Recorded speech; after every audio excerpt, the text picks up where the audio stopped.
You can do anything with beer. Beer is not restricted to just, you know, barley, malts, hops, blah blah. You can add fruit. You can add spice. You can add everything. It's whatever you want it to be.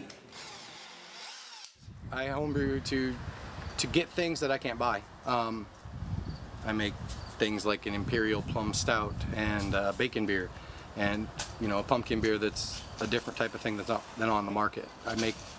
I homebrew to make things that you just can't buy in the grocery stores. These beers are made with dog.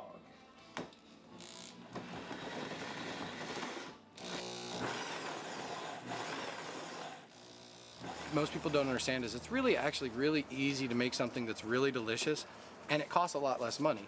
It takes a little bit of time, it takes a little bit of effort, but I feel like it's as any other hobby, it's as rewarding as can be, and it's fun to get to see people's expressions when they're trying something that you've made. I think the reason we have so many good home brewers is because for years Iowa was an underserved market.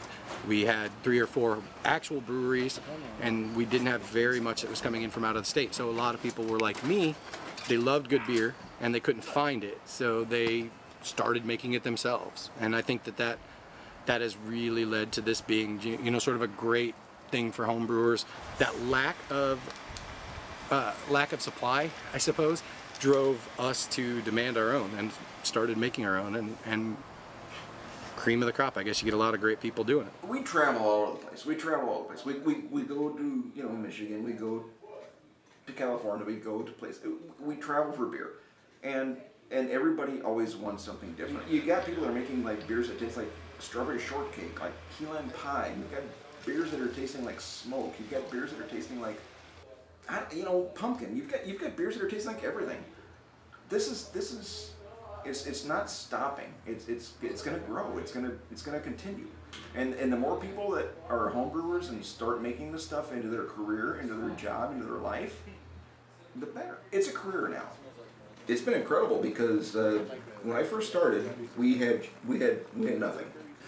We had nothing. We had, you know, some base beers that we could try and start stuff off from, add some hops to it, maybe change the yeast up from dry yeast packets, whatever. And now we can get anything. I mean, seriously, we can get anything. And it's starting to make it into more of an art form. It's really cool. I mean, look at all these breweries that are starting up. And 10 years ago, there was nothing.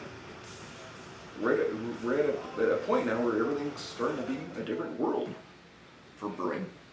I think that the reason that you're seeing this explosion of homebrew is a combination of popularity of beer in the country. Microbrewing scene has become very, very popular in the last 6 years. It's converging with the idea of locavore as well. I mean, beer that's made in your state by people that you can go talk to.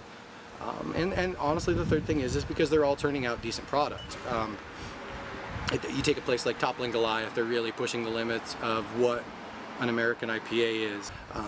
You have Great River in Davenport canning and distributing like crazy, and all of them are making good beer at a time when this is very trendy and popular, and they are local. Those 3 things, I think, are why you see the numbers in this state growing far beyond the national averages. It's a good time to be a brewer in Iowa.